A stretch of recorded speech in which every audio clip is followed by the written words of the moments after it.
Let me first of all begin by the events of today.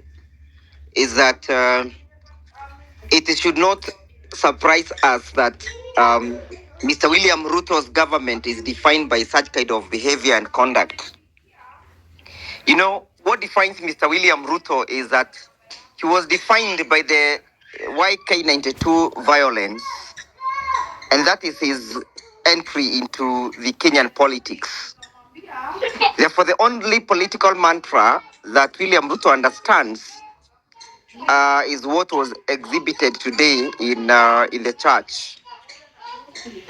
You'll come all the way to 1992. You'll see what happened in Burnt Forest. You'll come all the way to 1997.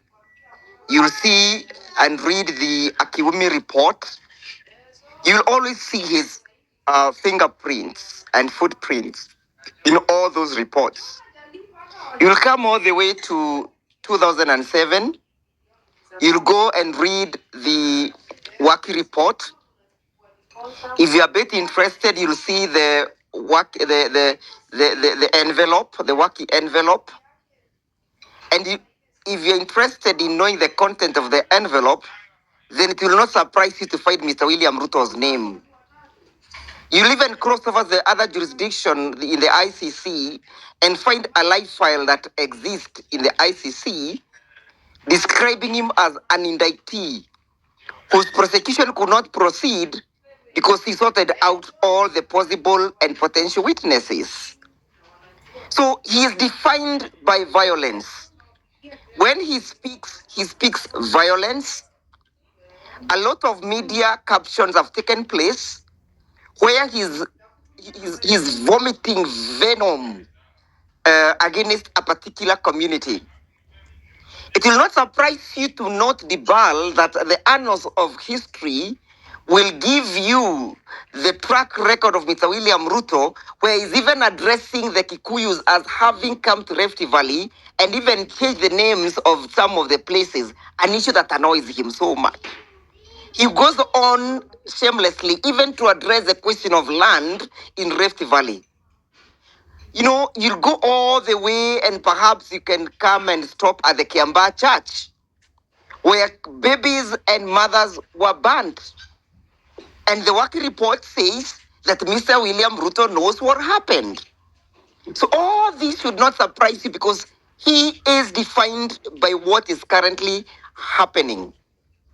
When he speaks, he never speaks about reconciliation.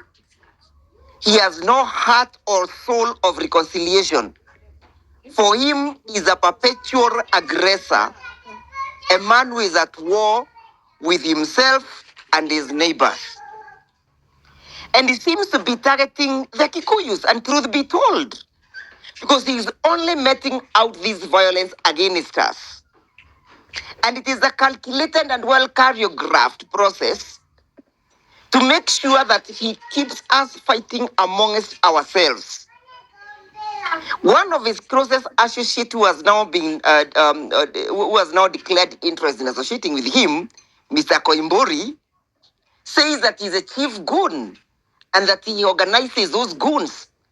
Even after such a declaration was done by a member of parliament, the IG, the DCI, and the intelligence has not taken any steps to ask Koimbori to go and substantiate on his statement, or even to point him as a person of interest.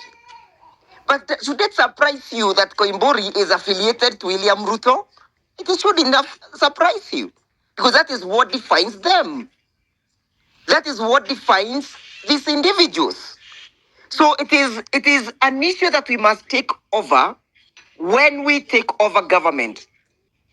The fact of the matter is that this country needs to be fixed. Governance needs to be fixed in this country. And we cannot fix governance if we are not holding people to account.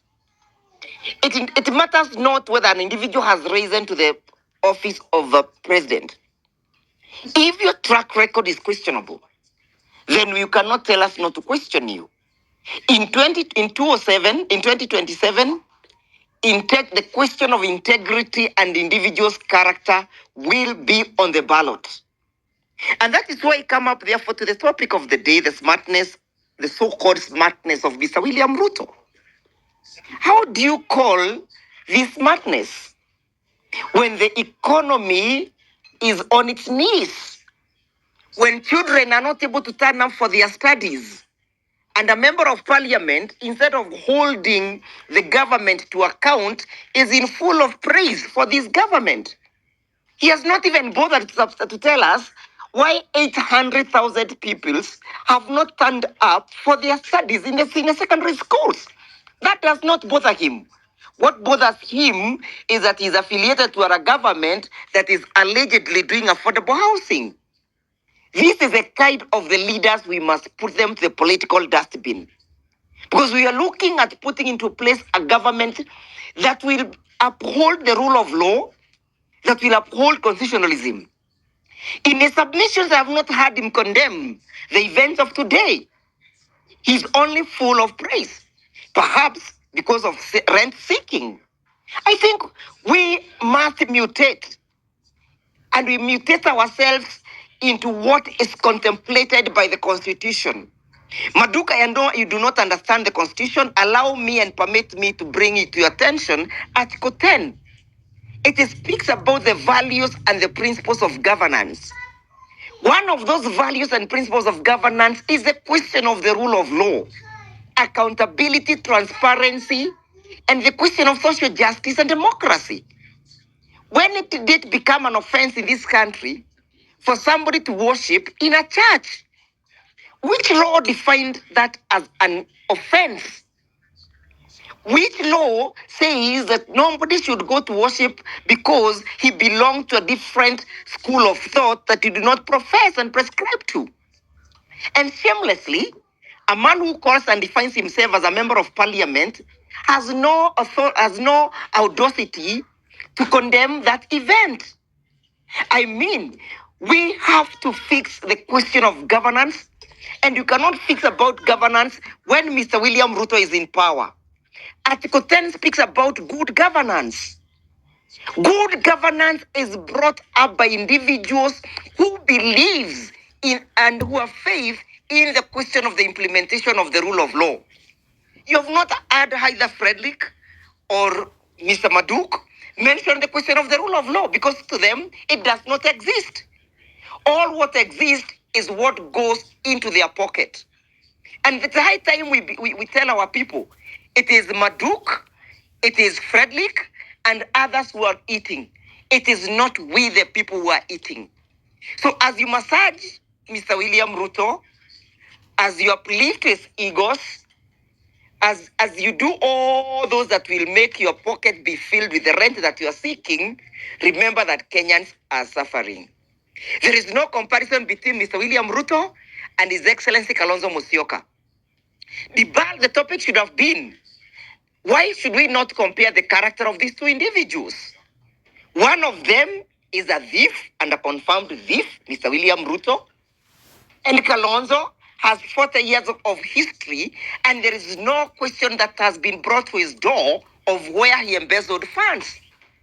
One of them has been in power for 3 years. He has killed Gen Z and the population of Kenyans. Kalonzo Musyoka was in power for 40 years. There is no death that has been brought to his doormat. William Ruto has been in power for 3 years. He is now a trillionaire. Mr. Kalonzo Musyoka, His Excellency Kalonzo Musyoka, has in public, active publicly for 40 years. There is not a single question of corruption. So it is a question of integrity, the question of the character of an individual that will be on the ballot in 2027.